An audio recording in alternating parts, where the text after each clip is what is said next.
Hello, Tom. Okay, I don't need to. Hello, Si. I don't need to lean over. No? No, I think. Okay. Right, should be good. All right, everyone. Welcome to what is now episode 5 of the Rebellion Muay Thai podcast. We've had a bit of a break the last few months. We got a bit of momentum and then we lost it, but now we're ready to go again.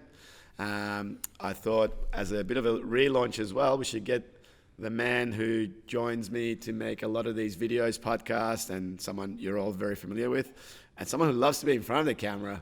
Little known fact, Tom Gathercole. How are you, Tom? I'm good, thank you, Si. So Thanks for having me on. My pleasure. Like I said, we're going to start the podcast series all over again. We had Angie, Andrew Parnham, Nugget, and Darren Ridley the first 4 episodes.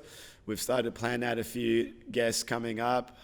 We hope to have a chat with Mr. John DeMacaulay soon, Joe DeMacaulay, his brother, Donnie Miller, Blair Smith when he comes into town, and a few more guys. And we're obviously still putting out heaps of content on Rebellion, Instagram, YouTube, Facebook, and everything. Tom's been real busy doing that. Yeah, well, going through every single show takes a lot of time, cutting it up, getting all the best shots and that. But yeah, we've got like the second series of Weapons of Muay Thai coming out soon, so I've been working on that. Yeah, so, and also it's also coming up to 1 year of Tom being full-time with Outliers Promotions and William Street Gym. So, as you can see, he's healthy and well, and he's free to leave anytime he wants. I think I've aged a little bit over the last year, but yeah. Tom, you just got back from Jordan? Yeah, I went to Jordan. With his own passport that everyone thinks I'm holding. Yeah, no, I got it back off here, and went to Jordan on the weekend, which was really good. I went over there to direct replays for a promotion called Brave Combat Federation, which is based in Bahrain, and I also went to the Philippines last month with them as well. So just starting out with those guys, seeing how it goes. They're really great guys, really cool show. They're an MMA organization. Yeah, MMA. So, and it went well. Although like the last fight, the Jordanian lost via a questionable decision, and the crowd started throwing chairs into the cage. So that was pretty wild. But yeah, it was it's good. The international language of disapproval is chairs throwing. Yeah, we haven't had them in Melbourne for a while. Yeah, I've never seen. I was in the truck, so I wasn't actually in the cage. I was kind of just like, is that a chair? And when I talked to the guys later, they said it was pretty wild. But yeah, they can keep that. We don't need that. Now you said you've been working on the latest series of the second series of the Weapons of Muay Thai. So hopefully most of you have seen the first series. It's the little highlight packages Tom's been doing of different techniques of Muay Thai. So like we had the elbow one, the low kick one, the body kick one, the clinch one, the heavy hands one. We had, I think, the dumps and sweeps ones as well. Yep. Yeah. There was 10 episodes. Tried to make it a even number, and so we're going to do 10 more, and try not to redo the same things over. So we've got a couple of different ones with the counters, and I know that you pride yourself on the knockout ratio being really low because the matching's really well, but there's been a few knockouts, so I'm going to make one about knockouts, and I think everyone loves blood, so I'd love to do one on blood as well. Yeah. I mean, that's one thing that we don't get a lot of knockouts on Rebellion. I was speaking to the Combat Sports Board recently, and I think over the last few years we must have close to 600-700 fights. And I reckon the knockouts would be less than 30-40, but we've got a ton of cuts and elbow cuts and blood. And I mean, I think Chris Barnes is our doctor who does the stitching. I think he's probably done more stitching on Rebellion than the rest of his career combined. Yeah, well, I think that's where I got to know Chris, when I was sneaking in there, filming him stitching guys up. I got some awesome footage of Sam getting stitched up on Road to Rebellion 6, so that was a while ago. But yeah, I'm always sneaking around there trying to get that because it's always good footage. Yeah, and that's I think some people know that about what we're trying to do. We don't want to just have 3-4 shows a year. We kind of want to have a dedicated thing to Muay Thai where we highlight the techniques. Another thing we're working on is doing a sort of a Rebellion Muay Thai instructional series, which is really breaking down Muay Thai technique and then combining that with the footage that we have to show the skill, the breakdown, and then how it's applied into fights. And ultimately, we kind of want to get, there's obviously the really dedicated core fans that understand Muay Thai and appreciate it, but the guys who are coming in for the first time and watching their friends fight on Rebellion or any Muay Thai show, they understand why what's happening is happening. It's why things score, why things are done. So hopefully that's something we can build a little bit more, and that's something we want to try to do with the podcast too, is get trainers, and hopefully we'll try to get some officials and stuff. I'd love to get Elias Delapsis on at some stage, who's the top, sort of one of the top officials in Australia. He's just gotten a job with One Championship, doing all the Super Series fights. So it'd be good to get guys like him on. Obviously, Andrew can come back on at one stage when I can tolerate his presence again and talk a bit more shop, because hopefully we can start getting just, I guess, your taste in what you like a little bit more out of the scene, and the facts of how Muay Thai should be scored and what we're looking for in, and then work on getting some consistency. So the Weapons of Muay Thai series, I guess, highlights that. Then the instructionals is going to break it down even more. There's some other random ideas we're throwing up at the moment, but I think it's going to be some cool stuff coming up. So 1 year, I mean, you've been doing stuff for me and Rebellion for a long time, but this last year, I guess the first show that you were like fully part of the team was May last year. So we had March, we had Toby and Yakub won, and then May we had one of the guys that we're massive fans on, Yotkumpun fought, and then it's rolled on. We've had a few shows there. What's been the highlight show so far working on? Oh, well, there's been a couple of like those moments where I'm filming like, this is amazing. So obviously that Toby Yakub first fight was amazing, and you could just feel it in the arena. Everyone was like, we're watching something special right now. And I was like, I'm looking forward to going through this fight when I get home, which is always the funnest part of filming. I think the look of disbelief on people's face around that room was unreal, because I know, like, on the scorecards, Toby won by a clear margin, but Yakub definitely hurt him a few times with knees to the body and stuff, cut him obviously, landed some shots. But it was just this unexpected thing. And I remember because Yakub was a last-minute replacement, and the guy who was originally Toby was supposed to fight was Adrian Rubas. And I remember a couple of weeks out, Adrian put a video of him hitting pads, and all these Facebook experts started bagging him out to the point where I actually had to message him and apologize, because I'm like, I'm sorry, like, some of these guys don't know anyone outside of the guys they train with at their gym, or a couple of guys in their state. And Adrian was a massive knee fighter. He'd won a heap of his fights by knee stoppage, tall, strong guy. And, I think he would have given Toby a good fight as well. And then when I matched Yakub was a relatively unknown.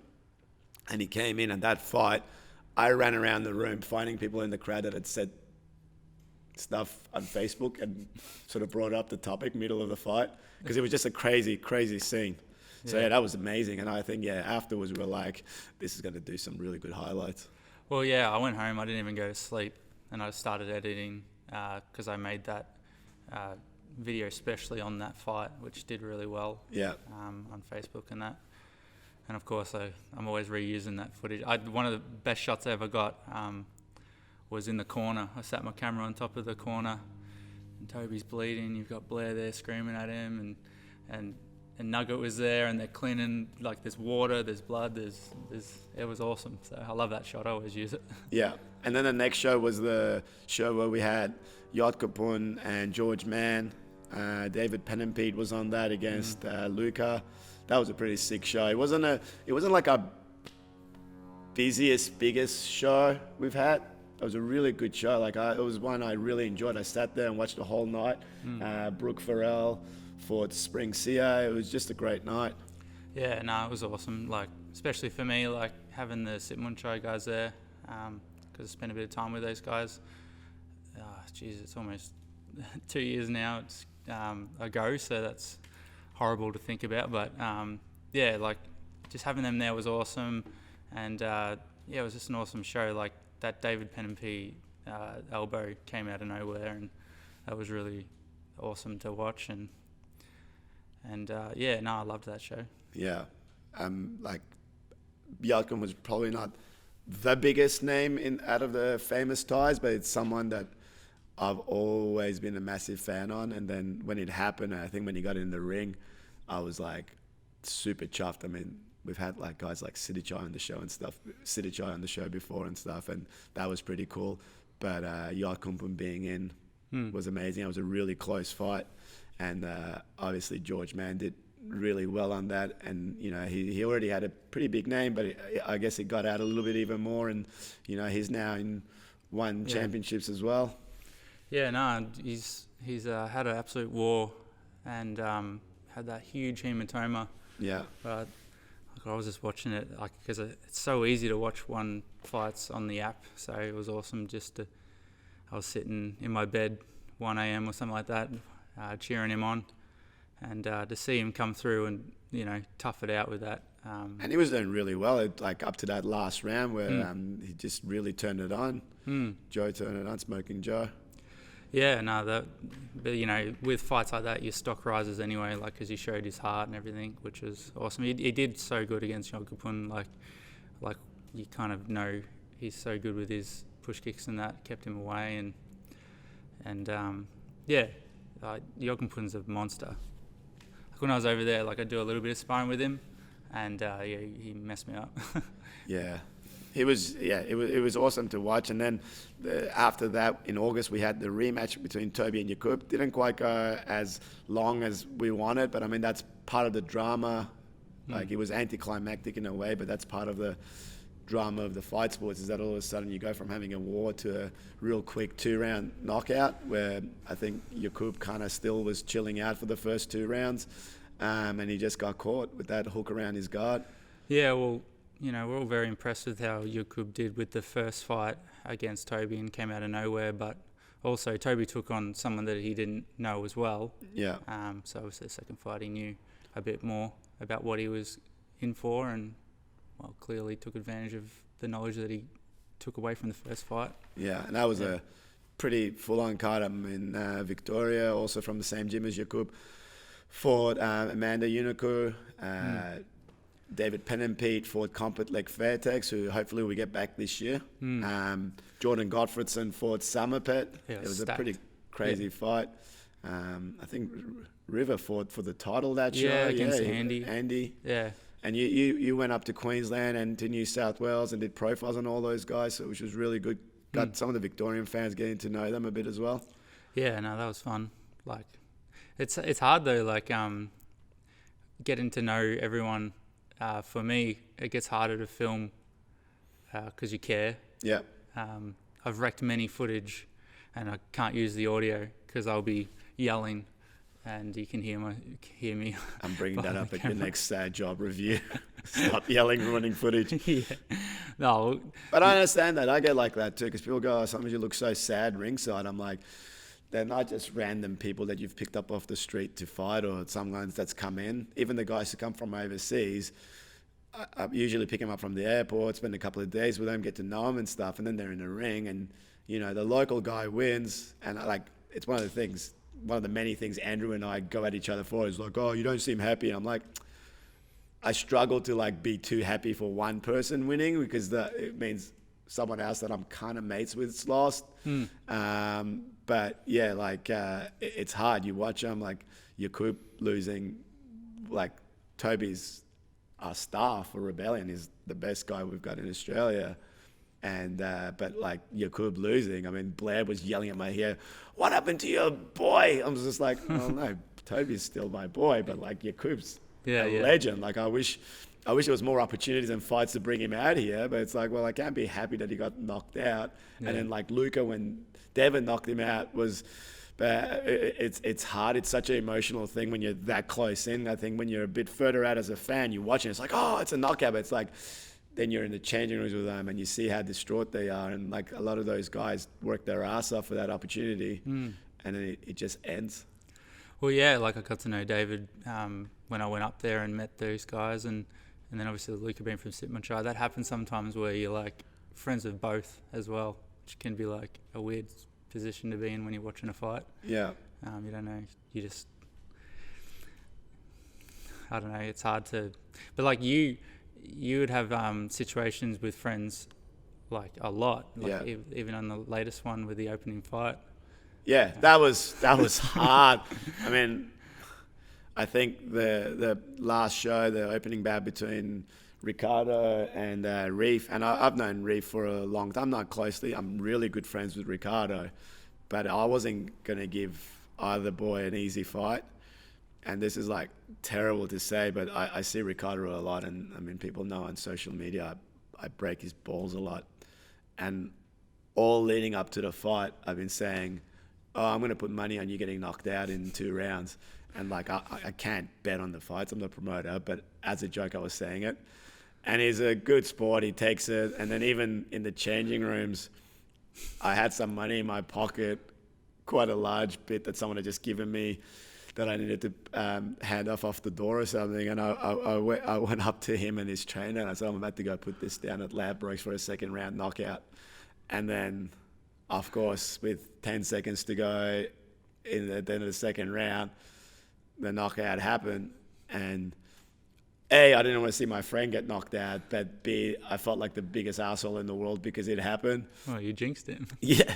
Well, I didn't jinx him. He didn't listen. But anyway, it's not important, Ricardo. We don't want to play the blame game. But yeah, it happened, and it was just like, and even with Corey and Jimmy Sitmanjai, like, I love the Sitmanjai guys like you do, like Abigail and Pierre and all of them. They've just been absolute legends to work with. Corey, as much as we give each other shit at every show and on social media, like, still a kind of a fight friend and someone I like. I like his dad. Mark's always like messaging and stuff. And then the knockout happened, and I Facebook FaceTimed Abigail in the ring. And I think Abigail and Cruzan were sitting there watching it. So they were like chatting to Jimmy in the ring and everyone's excited. But then over there, like, another guy, has been, it's just like, it's such a struggle. Yeah. Same in the main event. Like, I was so happy that Tyler won. But then, Samaped's, I love Samaped, and he's like, he was going to be the big sort of Thai star for the show. But it's like, what do? You like, it's fight sports. You just got to deal with it. Yeah.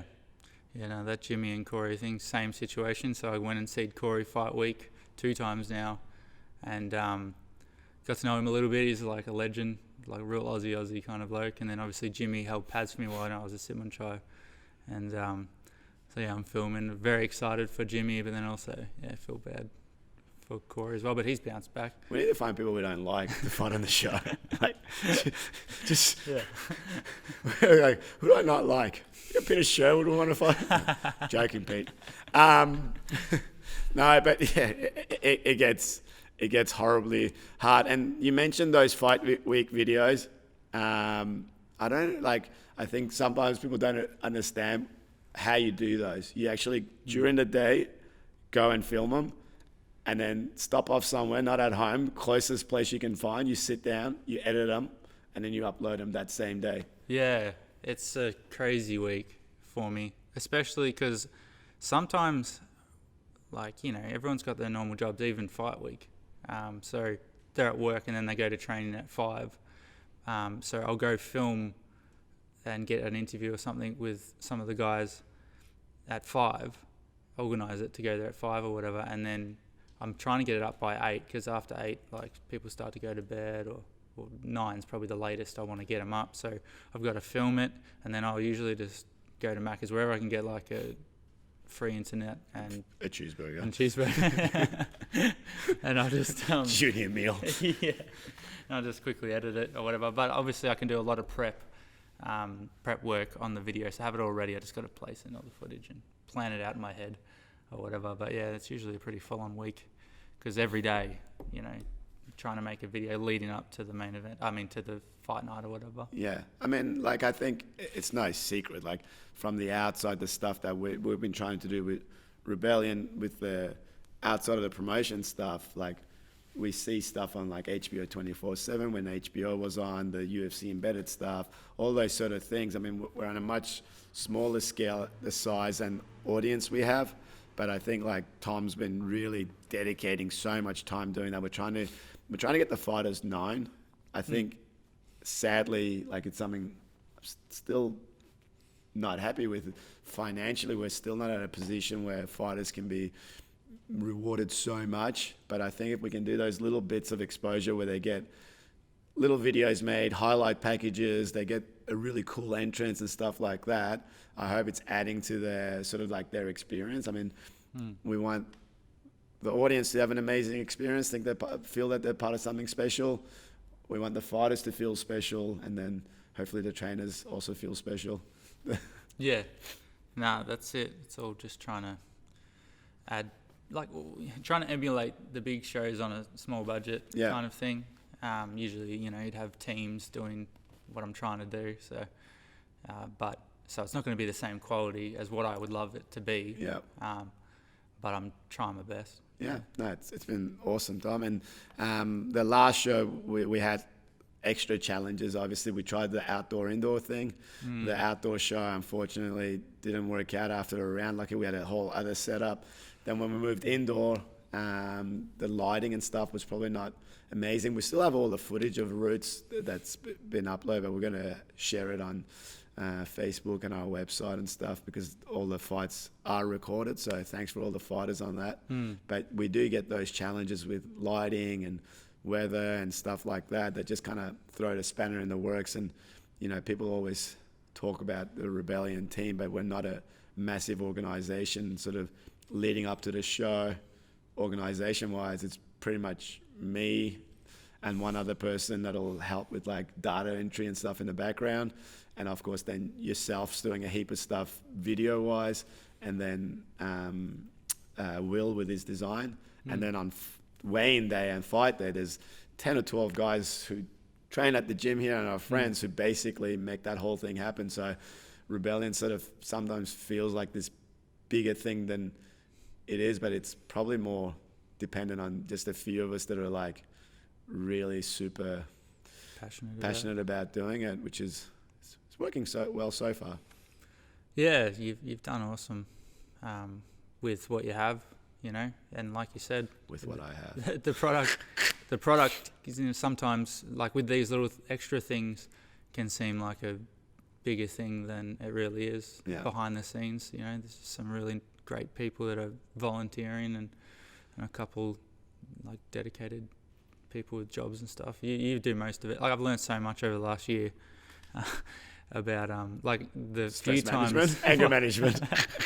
But like there's a few times like when I would just make the highlight for you of the event or whatever, and you'd open up to me about like how hard it is and like maybe this will be the last one or something like that, and I'd be like, what? Like, because I just love the product and the show.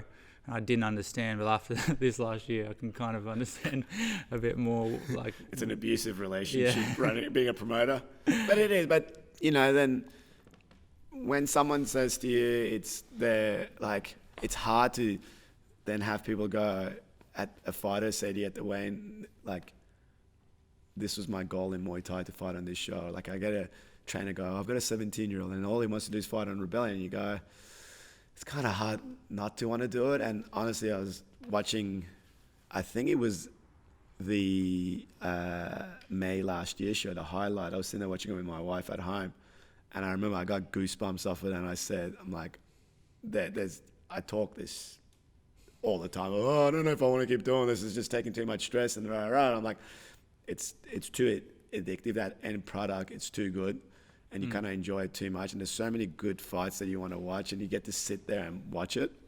And then, like what we alluded to before, we've got like these guys that just come in on show day at like 6:30 in the morning, and they're there till 3 o'clock in the morning, and just doing the most random stuff that they don't do the normal week, setting up chairs and setting up bars and doing all this stuff. And people, I don't know if people realize that, but there's these guys at the shows when you come to that are just there working, and you're like, man, I don't know if they get appreciated enough. Yeah, they're not just some staff that have been hired for the night or whatever. They're friends, and they do a lot of work, which I didn't understand until this last year, like being really part of it. Yeah. Because before I was a little bit of a subby, you know, I'd come in and I'd make the highlight and then see you later kind of thing. But you know, yeah, these guys are awesome. And then we got like Tim, like who's all of a sudden got a gig, ongoing gig as a MC for the Roots shows. He's really good. Yeah, but then he put up a post about some boxing show that he MC'd that I got him to do, and he was real angry about doing a boxing show. I was like, it's the most fun show I've been at. So that is a fun show. I remember I was there for the first one. And I commentated one on those. It is fun. But it's like, listen, buddy, on social media, we don't admit to that stuff. You do fake love on social media, and then privately you tell them how you really feel. Yeah, no, I wonder if they did a eating competition. I hope so. I was like, shit, I could do this at Rebellion, but then I'd be, if I won it, then I'd be like, this is rigged. The promoter won the eating competition. Yeah, no. It's like, bring in the Ziggy boys. How many burgers can Si eat in one sitting? Yeah, no, I love Ziggy's. It's so good. Those guys are awesome. Yeah, we'll be going there today, I think. Yeah. Coming up, so we're in late April at the moment. Coming up June 1st, we're going to go back to Malvern Town Hall to do a Root show. So that was, again, one of those shows that wasn't really on the original plan. We were always going to go March, July, November. But there's a big gap between it, and I think part of the thing we really want to make sure we do is the fighters to stay active. So June 1st, we're going to go back to Malvern Town Hall, do a Roots show only. So there's not Roots during the day and Rebellion at night time. And the Roots show will be in the evening. I've got a heap of names already. We've got a lot of female fighters to match, which is good. We'll still fly some people in and stuff because it's a standalone show. I've got a little bit more budget to play with. That's June 1 at Malvern. I know you like Malvern. Yeah, no, Malvern was the first one that I did with you, Rebellion 10. Yep. Yeah, I remember. But we haven't been back there since No. then, have we? So we got, I think that last one we did there, which was, the main event was Tom and Sam Bark. Yeah. That was one of the most overfilled crowds we've ever had. And I remember the main event was at like 1:30 in the morning or something. And I felt like people were falling onto us from the roof because the balcony was so full of the Smack Gym people. Yeah, yeah. They were losing it, and it was such a close, tight fight. That was amazing, that fight. I remember being massive fanboy of Sam as soon as I hadn't really seen him fight before then. Yeah. And I'd never seen Tom get challenged. Yeah, you know? yeah. He's obviously Tom, so he's amazing. But yeah, Sam like dropped him, and I was like, "What? Yeah. you can't hit Tom. What's going on here?" And it was an amazing fight. I loved it. Yeah, it was cool. Yeah, and that was so I've been working on getting this St Kilda Town Hall since the first show. That was the first venue I wanted to use, but they were really adamant about not having fight shows. But we tried again after that because it was like, oh, it's going to be a bit small, and then we went to St Kilda. But now I think as of St Kilda's lovely, beautiful venue, but sometimes dealing with the admin side of it's interestingly challenging, which I've never experienced some of the stuff you experience with St Kilda with any other venue. It's just they're a breed of their own, but great venue. We're going back there for a couple of shows. The Timber Yard was amazing, but it's just going to be really hard for us to be there in winter. So I'll probably look at it again at some stage. Yeah, like the main perk would be doing the outside. Yeah. So there's no point going there in winter. Yeah. You're not going to do the outside show. And I think St Kilda, because we're so focused on the aesthetic, St Kilda is just a very beautiful venue as well. So yeah, that's the thing I missed about when I loved the Timber Yard, but you know, that kind of beautiful, elegant walls and stuff venue, like it became like part of Rebellion style, if you know what I mean. So going through the videos, I was like, I like that venue, but I kind of miss St Kilda's look. Yeah, so July 20th now. So initially it was going to be July 20.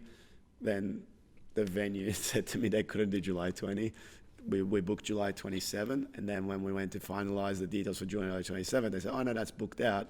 Do you want any other dates? I said, how about July 20? And I said, yeah, you can have that. So back to the original date, and then scheduled for November 30. So July and November, we've got Toby Smith scheduled to main event both of those shows. The July opponent's almost locked in. I hope that we get who I want to get for it, because it'll be exciting. It's a bad man coming out of Thailand. So if that happens, I'll be really stoked. And then November, the fight is conditionally approved. We're waiting on one more fight to see if it goes ahead, and that's going to be the biggest fight I've ever done on Rebellion. Yep. It's going to be a huge fight. It's a fight I wanted for a long time, and now it's got even more meaning behind it.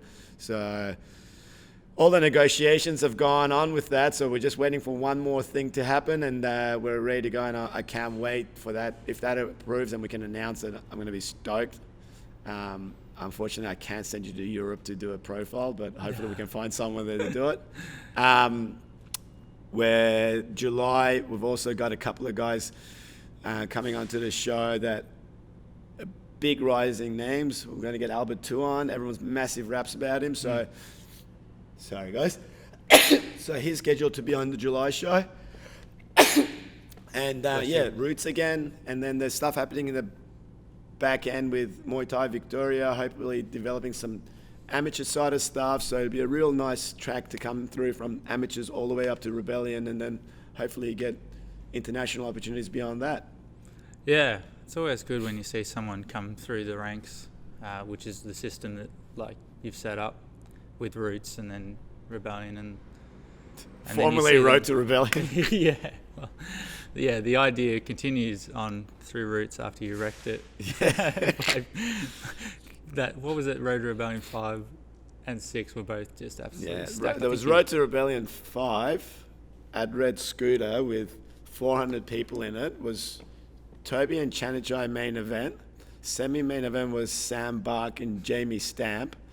Before that was Roy Wills and Curtis Stady. Before that was Josh Tunner and Alexis Saraposis. We also had like River Daz. We had this other guy there, couldn't clinch, threw a mean spinning back kick. Tom Gathercole fought on Rebellion. And it was funny because I shared the card to Road to Rebellion 6. Yeah.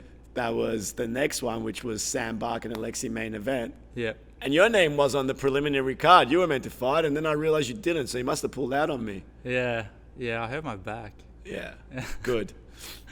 I hope it hurt real good. It did. Yeah. It's still hurting. Yeah. But yeah. No, both those cards are amazing. Did your back hurt more or your pride last week kicking pads with Nugget at the gym? No, that hurt much more than my back. That was... We had Nugget at the gym last week doing some PT rounds, and we both were dumb enough to jump in for some rounds. Some other people didn't. It looked kind of cool, so we thought we'd do it. And Tom wasn't planning on doing it. I've been doing a little bit of training, so I suffered greatly. But we wanted Tom to come and shoot a little video with Nugget. So we said, come down and do some pads. And if you want to see the look on someone's face when you tell them Christmas and Easter's been cancelled all at the same time.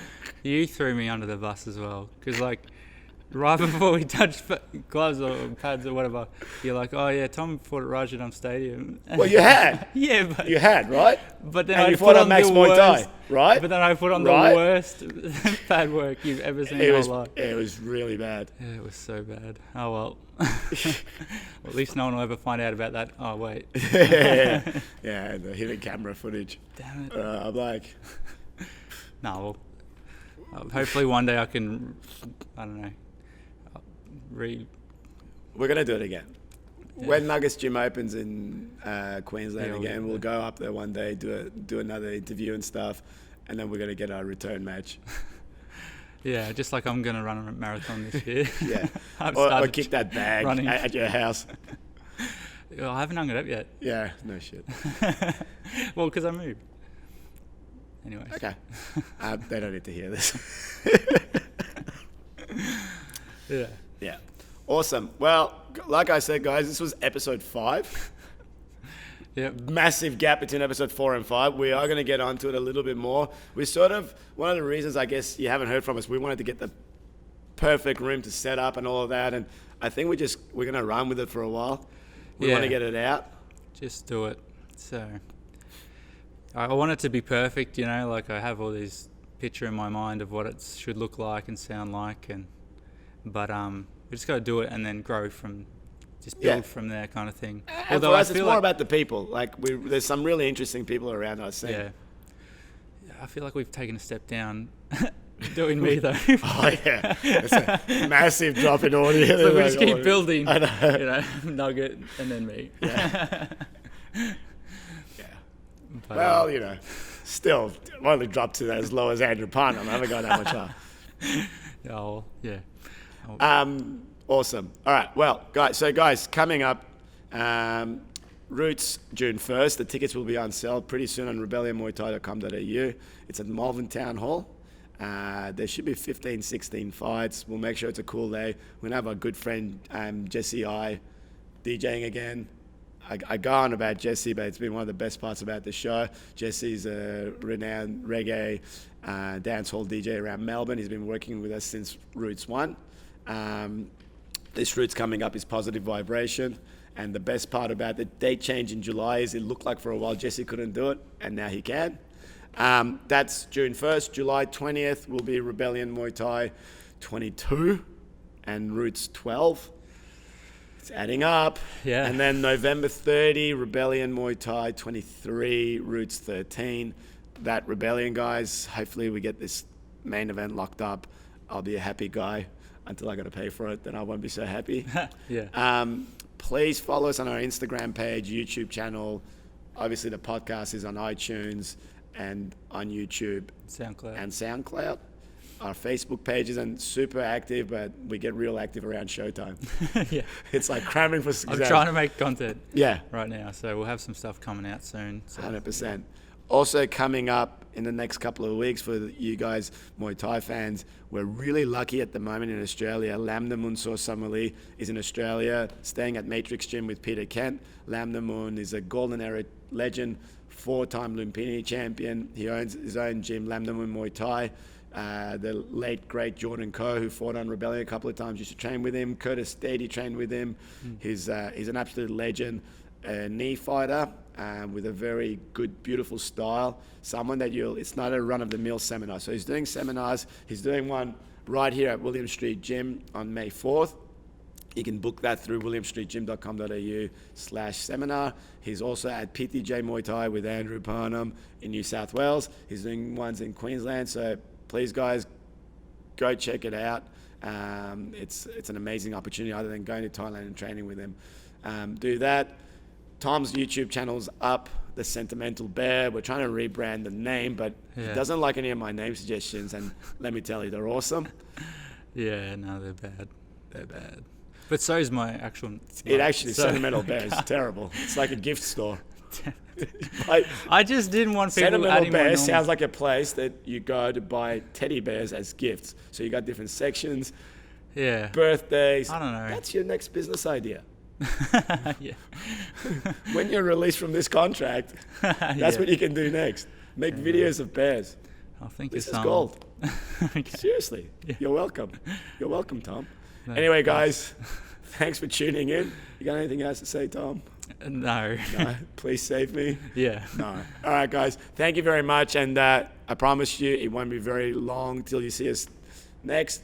If there's someone you want to hear or you think we should speak to, drop us a message on any of Facebook page, Instagram, in the YouTube comments, and we'll do our best to get them. We're going to start Victoria. We're going to go out interstate a little bit with some of the trainers. We'll visit them. They come here for Rebellion and other shows. We'll get a chance and chat to them, and then hopefully, go beyond that. But it's mainly to give Australian Muay Thai a platform to get to know you better. Yep. We should get William Liu on this. Will's always a good interview. We're not getting William Liu on this. All right, guys. Thank you very much, and I'll chat to you soon. Thanks for having me, sir. You're welcome, Tom. It's good. Just gotta get the flow back. Yeah, I've never had flow. Wait, hang on. Do you reckon I could use